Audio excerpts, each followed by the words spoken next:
안녕하십니까. 실전 경매 노하우 83번째 시간 앤손입니다. 오늘부터 현장 답사에 대해서 강의할 예정인데요. 현장 답사가 중요하다는 것은 그동안 강의를 통해 여러 차례 말씀드려서 여러분도 중요하다는 사실은 다 알고 계실 겁니다. 그럼 구체적으로 현장 답사는 왜 중요하고 현장 답사 시 어떤 점을 주의해야 하는지에 대해서 꼼꼼히 말씀드리고자 합니다. 그에 앞서 경매 노하우의 액기사라고 할 수 있겠죠. 경매로 돈을 벌기 위해서는 어떻게 해야 하는지 성공하는 경매를 위한 투자 노하우에 대한 이야기로 시작하도록 하겠습니다. 여러분이 경매에 투자하셔서 성공하시려면 저는 세 가지를 갖추어야 된다고 생각을 합니다. 자, 부동산을 보는 안목, 장래 가치를 여러분들이 정확하게 판단할 수 있는 그런 부동산에 대한 안목이 필요합니다.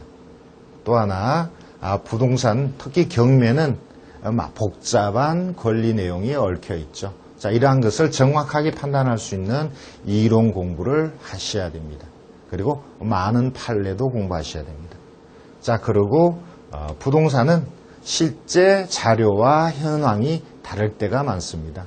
그것을 정확하게 여러분들이 찾으셔야 되고 부지런히 이러한 것들을 찾으러 다니셔야만 여러분은 성공하는 투자를 할 수 있다고 봅니다.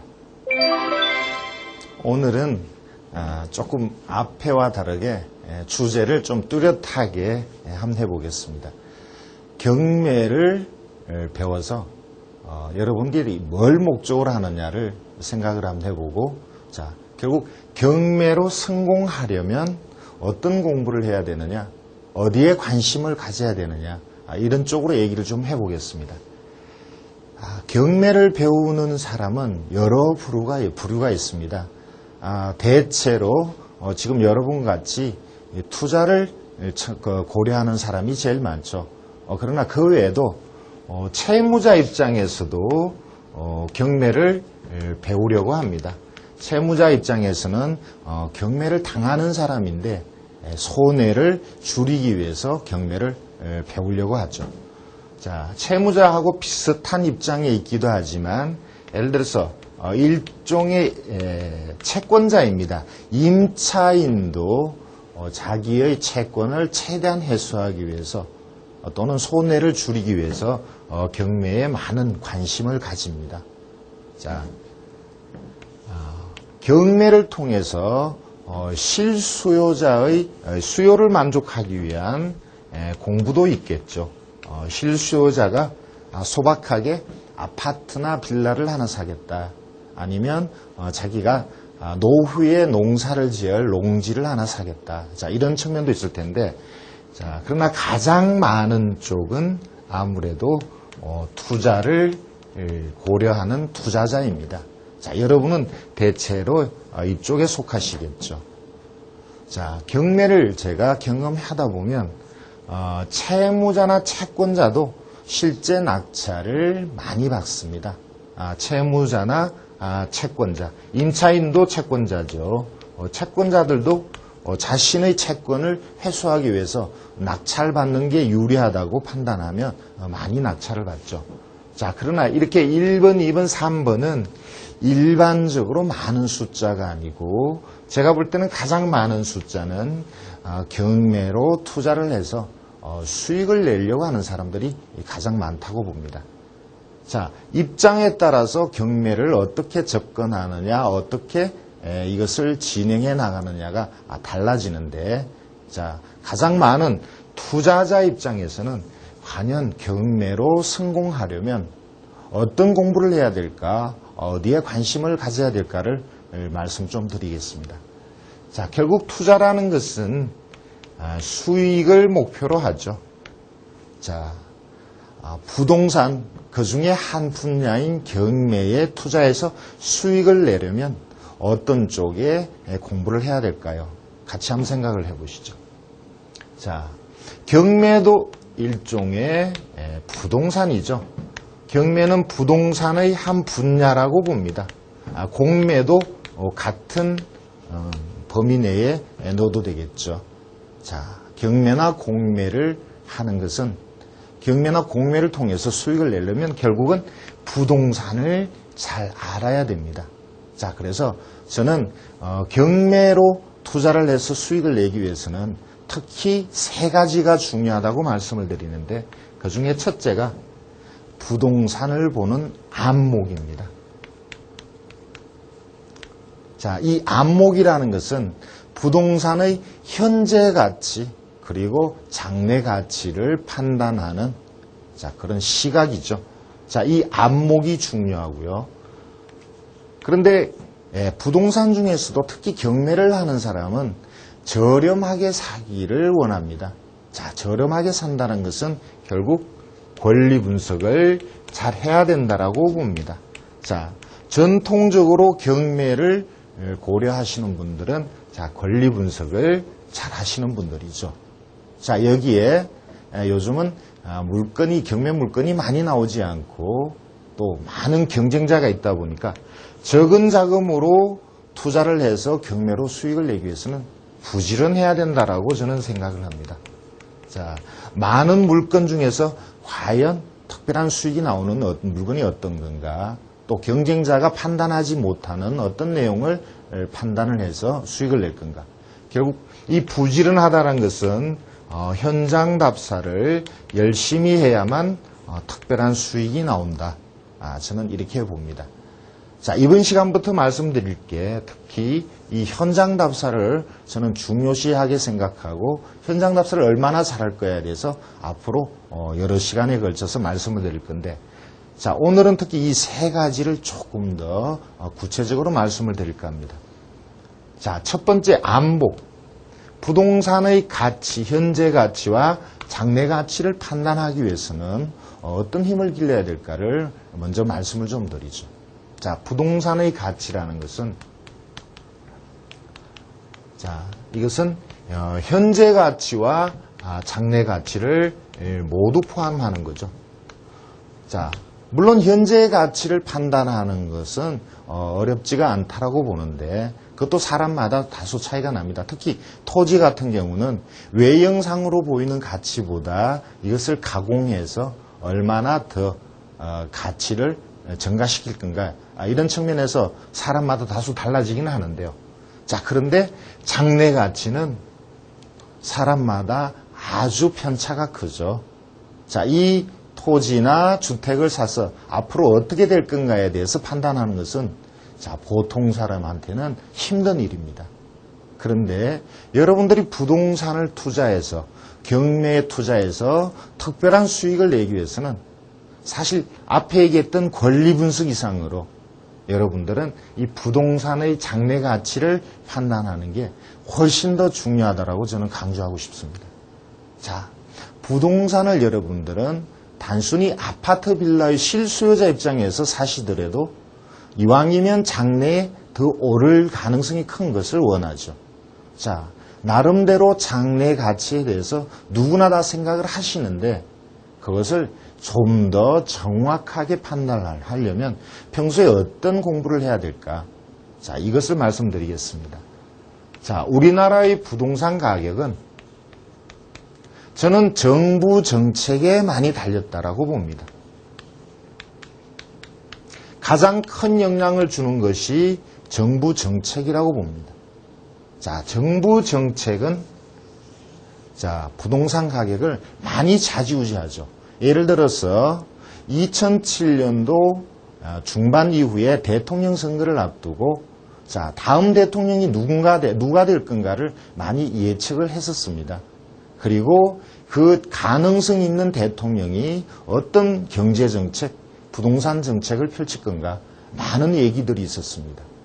자, 최종적으로 그분이 서울시장을 했었고 서울시장 당시에 그 사람의 부동산 정책이 어땠다. 그래서 재개발, 재건축 쪽으로 사람들이 많은 관심을 가졌죠. 실제 예측대로 대통령이 당선된 이후에 재건축 쪽은 예상을 다소 빗나가고 있습니다만 재개발 쪽은 예상보다 더 가격이 오르는 쪽이 됐습니다.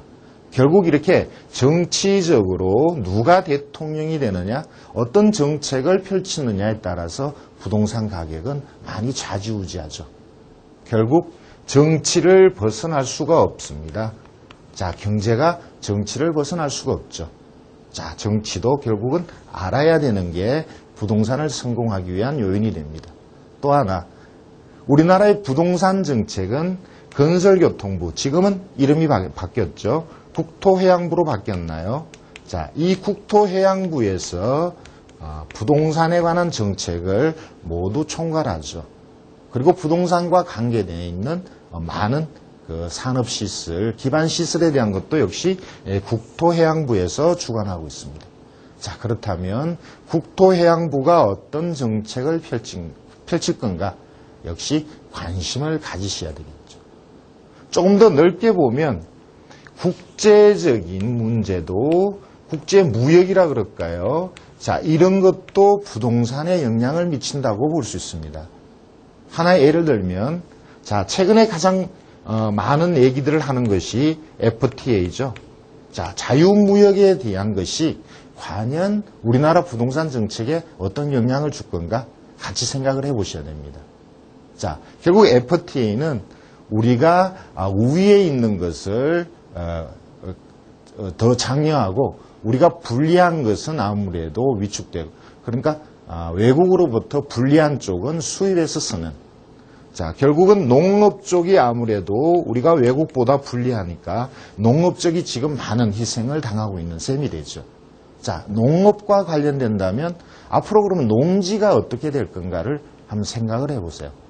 자, 농지가 농사를 지어서 수익성이 나오지 않는다면 결국 많은 농지들이 주거용지나 공업용지로 바뀔 가능성이 크다고 봅니다.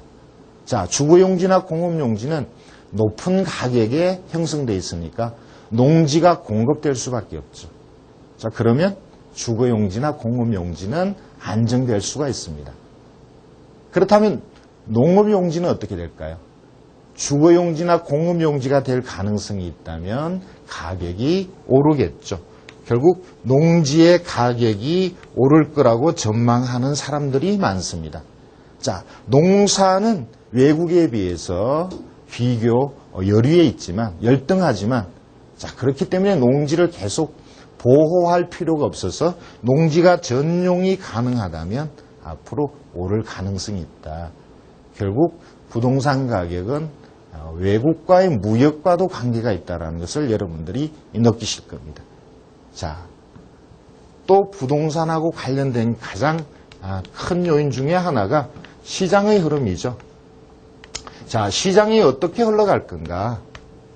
자, 아파트나 빌라가, 현재로서는 빌라가 많은 사람들이 선호하는 부동산의 한 분야인데, 앞으로도 과연 빌라가 시장에서 계속 주도하는 흐름으로 갈 건가? 자, 이런 것도 판단을 해보셔야 되는데, 이러한 부동산 시장의 흐름에 대해서 여러분들이 계속 관심을 가지셔야 부동산의 가치를 판단하는데 도움이 되겠죠. 부동산의 가치를 판단하는데 결국은 시장의 흐름을 알으셔야 되고, 이런 시장의 흐름은 신문을 보시거나 방송을 봄으로써 여러분들이 계속 시장의 흐름을 놓치지 않고 유지하는 게 되겠죠. 그래서 부동산하고 관련된 많은 뉴스를 계속 관심을 갖고 지켜보셔야 됩니다.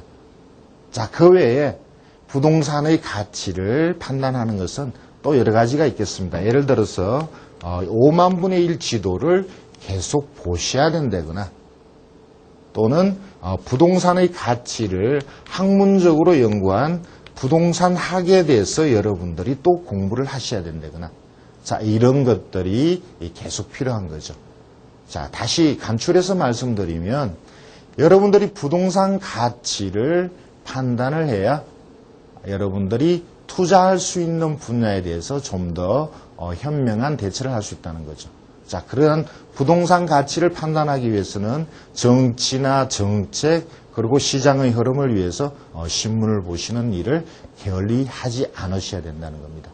자, 지금 말씀드린 이런 내용으로 실제 칠판에 가서 간단하게나마 사례를 하나 말씀드리겠습니다. 자, 저는 제 개인적으로 부동산의 가치를 판단하는 일에 어떤 노력을 기울이고 있나 말씀을 좀 드리죠. 자, 부동산의 장래 가치를 판단할 수 있는 자, 여러 가지 정보들이 많습니다. 아까 국가에서 나오는 정책도 말씀드렸고 세계 경제까지도 말씀드렸는데 물론 세계 경제까지 제가 스크랩하지는 않죠. 그냥 관심을 가지고 많은 생각을 합니다. 자, 지방마다 나름대로의 또 호재가 많이 있죠. 자, 그리고 이것을 전문적으로 다루는 신문이나 인터넷이 있습니다. 자, 이런 것을 볼 때마다 저는 제 개인적인 공간에 이러한 정보들을 많이 모아둡니다. 아주 많은 정보들이 있죠. 저는 수도권에 살고 있으니까 특히 수도권에 있는 많은 정보들을 이렇게 모아둡니다. 그리고 한두 분씩 생각날 때마다 읽어보고 또 이와 관련한 어떤 부동산 물건이 나왔을 때 또 한 번 더 상세히 읽어봅니다. 자, 수도권에는 정말 많은 호재들이 있죠. 수도권 북부 지역, 수도권 남부 지역, 제2경인고속도로, 또 서해안고속도로, 전철, 그리고 대운하. 자, 이런 많은 호재들이 있는데, 자, 그것을 그대로 다 받아들이느냐, 아니면 나름대로 여러분이 소화하느냐, 그건 역시 여러분들의 역량입니다. 그러한 역량이 하루아침에 생기지는 않고, 두고두고 관심을 가지면서 정보를 축적해야만 자, 여러분들이 정확하게 판단할 수 있다고 봅니다. 자, 가장 최근에 제가 모아놓은 자료입니다. 같이 한번 보시죠.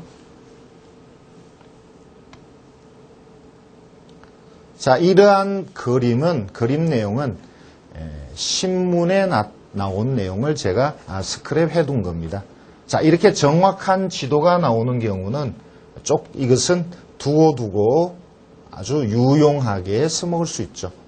자, 현재의 서해안 고속도로가 자, 이렇게 지나간다는 것을 표시하고 있습니다. 자, 이것이 서해안 고속도로죠. 자, 서해안 고속도로 이 주변이 많은 호재가 있죠. 당진 쪽, 평택 쪽에 많은 호재가 있고 또 이 고속도로가 여러 가지 막히는 그런 때가 많이 있습니다. 일종의 병목 현상이라 그럴까요? 그래서 인천에서 새로운 고속도로를 계획하고 있고 이것을 좀 조기 착공을 하겠다라는 기사입니다. 자, 부동산 가격은 아까 제가 정책이라고 말씀을 드렸는데 또 부동산 가격은 도로죠. 서울에서 접근성이 얼마나 가까우느냐, 접근성이 어떠냐, 얼마나 시간이 걸리느냐, 이것이 부동산의 가격에 영향을 미칩니다. 고속도로가 새로이 건설되고 주변에 인터체인지가 생긴다면 그것은 분명히 아주 좋은 호재죠. 자, 이러한 고속도로에 대한 계획이 사실 이렇게 발표하기 이전부터 많은 계획들이 이미 있었습니다. 자, 이러한 계획들이 실제 언제 시행하고 언제 이것이 완공이 되느냐의 문제이지. 자, 이미 여러분들은 이러한 계획들을 조금만 신경 쓰고 계셨더라면 알고 있었던 거죠. 자, 어떤 사람들은 이런 계획에 대해서 들었을 수도 잊고 있는 사람도 있을 테고요. 자, 이러한 계획에 대해서 여러분들이 관심을 가지시고 자, 그것이 부동산의 가치에 어떤 영향을 줄 건가? 그걸 조금만 깊이 생각하신다면 여러분들은 부동산에 성공할 수 있다고 봅니다. 자, 여기 지도에는 많은 내용들이 나옵니다. 도로에 대한 내용이 주가 되겠지만 그 외에도 주변에 예를 들어서 홍성에 충남 도청이 온다거나 자, 평택에 미군 부대가 온다거나 자, 이쪽에 자유무역지구로 지정이 되었다거나 또는 그 위쪽에 국제평화도시가 들어온다거나 자, 이러한 지도 한 장에서 여러분은 많은 정보를 얻을 수 있는 거죠. 그러니까 결코 이런 지도를 가볍게 보시면 안 된다고 저는 말씀드리고 싶은 겁니다. 자, 그러면 다른 지도도 하나 볼까요?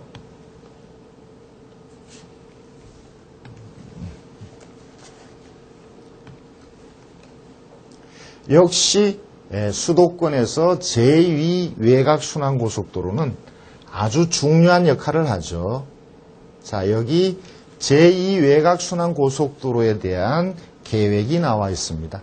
자, 현재 최근에 서울 북부 지역의 어정부 쪽에 제1순환고속도로가 완전 개통됐죠. 자, 그 영향으로 인해서 어정부 쪽에 아파트, 주택 가격, 토지 가격이 많이 올랐습니다. 물론 가격이 오른 데는 다른 또 측면의 요인이 있었습니다만.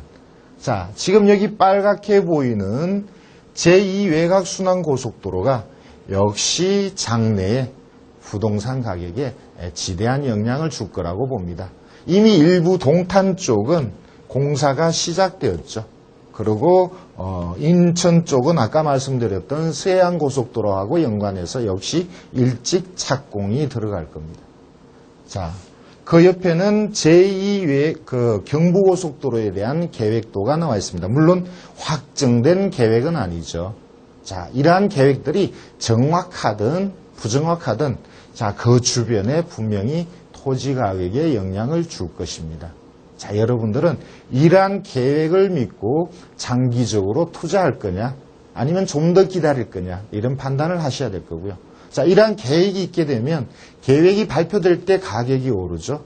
완공될 때까지 줄기차게 오르고 또 완공되면 또 오르죠. 자, 이렇게 큰 호재는 두고두고 가격에 영향을 미칩니다. 여러분들이 이런 호재에 신경을 쓰시고 이런 정보를 계속 축적해서 모아두셔야 또 새로운 정보를 만들 수가 있는 것입니다. 자, 이상 전반적인 부동산의 안목에 대해서 말씀을 드렸습니다. 경매 투자로 성공하시려면 저는 세 가지를 갖춰야 된다라고 앞에서 말씀드렸습니다. 자, 부동산의 가치를 보는 안목이 필요하고요. 또 경매를 통해서 특별히 저렴하게 사시려면 권리 분석 이론을 기본적인 이론을 여러분들이 탄탄히 하고 계셔야 되겠죠. 자, 그리고 부지런하셔야 된다라고 말씀드렸습니다. 특히 적은 자본으로 경매를 투자하시려는 분은 이 부지런한 자 그리고 열심히 현장 답사는 이 덕목이 저는 아주 중요하다라고 생각을 합니다. 자, 앞에서 부동산 가치를 판단하는데 어떤 여러분들의 마음가짐, 공부나 준비가 필요한가를 말씀을 드렸습니다. 정부 정책이나 또 부동산 신문을 계속 줄기차게 관심 있게 보셔야 된다라고 말씀드렸는데, 자, 그러면 권리 분석을 잘해서 특별히 경매에 있어서 저렴하게 살려면 여러분들이 어떤 공부를 해야 될까 같이 생각을 한번 해보죠. 자, 경매는 내용이 복잡하다. 또 예측이 불가능한 부분이 많다. 자, 위험 요소가 항상 깔려 있다. 이런 측면 때문에 많은 사람들이 꺼려 했었는데 이제는 일반화가 됐죠. 그래서 깨끗한 물건은 거의 정상적인 가격에 낙찰되기도 합니다. 그래서 평범한 물건에서는 지금은 수익을 내기가 여러분들이 원하는 수익을 내시기가 쉽지 않다는 것을 말씀드립니다. 자, 그러면 특별한 수익을 내기 위해서는 어떻게 해야 되느냐? 제가 여러 차례 말씀드렸는데 리스크가 있는 물건을 선택할 수밖에 없다는 거죠. 결국 리스크 있는 물건을 문제없는 물건인 것으로 여러분들이 판단하기 위해서는 결국은 이 권리 분석을 잘 하셔야 된다는 거죠. 자, 권리 분석을 잘하기 위해서는 어떻게 되느냐? 당연히 이론 공부를 하셔야 됩니다. 자, 부동산에 관한 이론 공부는 자, 물론 가장 기본적인 법이 민법이죠. 자, 그리고 주택과 관련된 것은 주택임대차 보호법을 공부하셔야 되고요. 실제 경매를 진행하는 것은 또 민사집행법이죠. 자, 이러한 법을 여러분들이 두루두루 아주 깊이는 아니더라도 두루두루 알으셔야 됩니다. 이런 이론이 받침되지 않으면 여러분들은 이익은커녕 오히려 큰 손해를 볼 수가 있죠. 그래서 반드시 기본적으로 민법, 주택임대차보호법, 민사집행법은 반드시 기본적으로 아셔야 됩니다. 또 이와 관련해서 많은 판례들을 알으셔야 되죠. 자, 특히 특별한 수익이 나온다라고 말씀드렸던 예를 들어서 유치권, 법정지상권, 자, 그리고 가처분, 선순위의 가처분, 선순위의 가등기. 자, 이러한 사건들은 당연히 이 많은 판례를 알으셔야 됩니다. 그리고 그와 함께, 자, 이러한 판례와 함께 실제 판례가 그대로 적용되는지 안 되는지, 세 번째 말씀드릴 현장 답사를 통해서 이러한 내용들을 여러분들은 정확하게 판단을 하셔야 결국 여러분들이 원하는 수익을 낼 수 있다는 거죠. 자, 그 외에 또 제가 좀 강조하고 싶은 말씀이 또 있습니다. 경매는 혼자서 하는 게 아니죠. 반드시 상대방이 있습니다. 특히 주택을 낙찰받았을 때는 점유하고 있는 채무자 또는 임차인이 있죠. 법정지상권 있는 물건을 여러분들이 낙찰받았을 때는, 토지를 낙찰받았을 때는 그 지상에 있는 건물의 소유자를 여러분들은 상대하셔야 됩니다. 자, 이렇게 협상할 상대가 있다라는 거죠. 자, 이것이 채무자, 임차인일 수도 있고 또 건물의 소유자일 수도 있죠. 자, 이 사람들은 여러분과 반대의 입장에 있습니다. 여러분과 첨예하게 이해를 대립하고 있는 상황이죠. 자, 특히 채무자가 그렇고요. 또 법정지상권에 있어서 건물의 소유자가 그렇습니다. 자, 이 사람들과 물론 법적으로 해결을 해야 될 게 있지만 법으로 해결하기 이전에 많은 대화가 필요하죠. 법으로 가기 전에 대화에 의해서 해결되는 경우가 또 많이 있습니다. 그래서 협상이 중요하다라고 말씀드리는 겁니다. 이 협상이 결국 경매를 좋은 물건을 낙찰받고 협상을 잘못해서 오랫동안 법적으로 시달리느냐, 아니면 좋은 물건을 낙찰받고 짧은 시간에 적은 비용으로 끝내느냐. 자, 이것은 협상의 기술입니다. 여러분들이 경매로 성공하시려면 이런 협상에 대한 나름대로의 여러분들의 수업이 필요합니다. 훈련이 필요합니다. 자, 협상을 하기 위해서 상대방이 어떤 권리가 있고 내가 어떤 권리가 있다. 대화에 있어서 어떤 식으로 접근해야 된다. 자, 이러한 협상의 기술을 여러분들이 충분히 익히신다면 훨씬 쉽게 경매로 수익을 낼 수 있을 거라고 봅니다. 자, 그리고 또 하나, 세 번째 덕목이죠. 현장 답사를 부지런히 하셔야 되는데, 자, 이 현장 답사가 앞으로 10시간 이상 동안 왜 이것이 중요한지에 대해서 아주 깊이 있게 말씀드릴 겁니다. 자, 부동산을 보는 안목은 하루아침에 안 되죠. 자, 권리 분석은 워낙 이제 일반화가 돼서 우열의 차이가 없습니다. 자, 적은 돈으로 젊은 나이에 부동산에 여러분들이 경매를 투자를 하신다면 여러분들이 다른 사람보다 앞서는 부분은 어쩌면 부지런하다, 열심히 다닌다. 자, 이쪽이 될 수도 있습니다. 자, 열심히 다닌다는 것은 많은 정보를 얻는 거죠. 경매는 정보가 좌우합니다.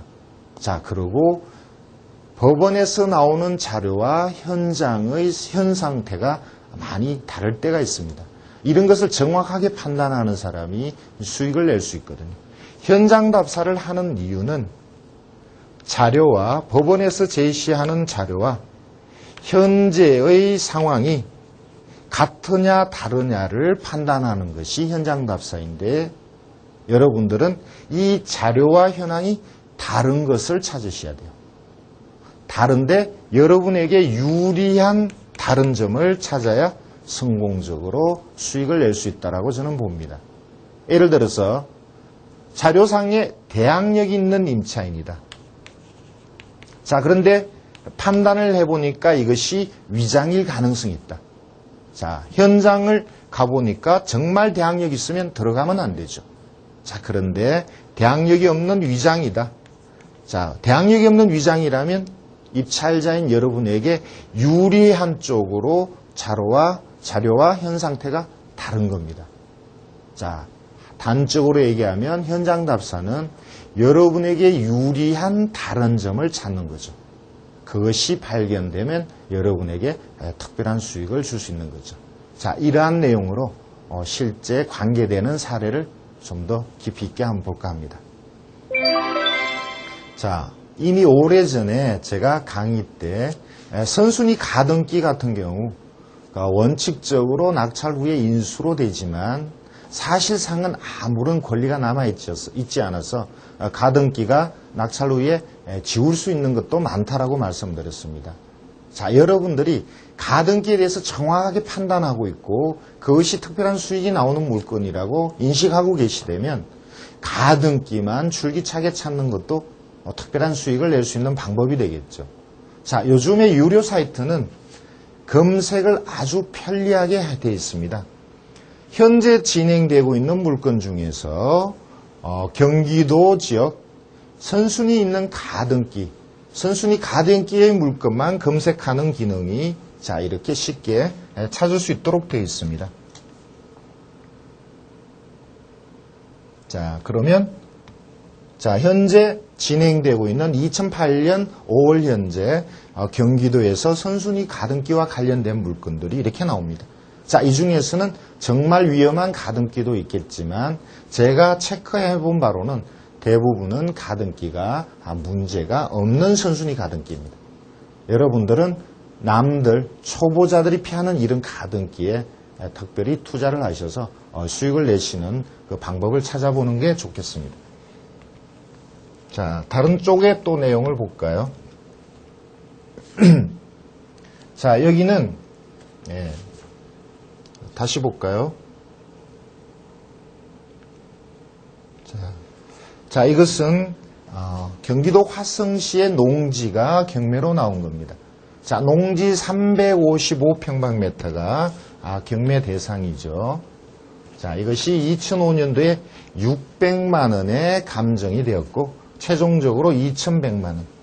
많은 사람이 20여 명이 경쟁자로서 입찰한 물건인데 기록에 의하면 이 토지는 맹지로 되어 있습니다. 자, 토지는 도로가 닿느냐 안 닿느냐에 따라서 그 가치가 많이 달라지죠. 자, 여기 있는 기록상에 맹지로 표시되어 있습니다만 실제 이것이 도로와 접한다면 자, 자료와 현황이 다른 거죠. 자, 자료에는 맹지, 여러분에게 불리한 내용을 나타내지만 실제는 도로가 닿는다면 여러분에게 유리한 쪽으로 사실이 드러나는 거죠. 자, 그렇다면 이것은 입찰해서 특별한 수익이 나올 수 있는 물건이라고 여러분은 생각을 하셔야 되는 겁니다. 실제 지적도를 잠깐 볼까요? 자, 여기에서 대상 토지는 노란 선, 사실상의 도로에 접해 있죠. 자, 이 도로는 그 위쪽에 있는 주택단지와 연결되어 있습니다. 자, 그렇다면 이 도로는 막을 수 없는 도로가 되겠죠. 자, 제가 특별한 수익을 내기 위해서는 현황조사가 중요하다라고 말씀드렸습니다. 자, 현황조사는 자료와 현황이 다른 부분을 찾는 것이라고 그랬고 다른 부분 중에서 여러분에게 유리한 쪽은 특별한 수익을 드린다고 말씀드렸습니다. 여러분들은 현장 답사를 열심히 하셔야 됩니다. 자, 여러분들이 경매로 성공하시려면 결국 부동산의 장래 가치를 알아보는 안목을 기르셔야 됩니다. 자, 이 안목이란 것이 쉽지는 않죠. 정부의 정책이나 부동산의 흐름에 대해서 계속 관심을 가지셔야 됩니다. 자, 그리고 경매를 투자한다는 것은 저렴하게 낙찰받는다는 것을 목표로 합니다. 저렴하게 낙찰받기 위해서는 정확한 권리 분석을 하실 수 있어야 합니다.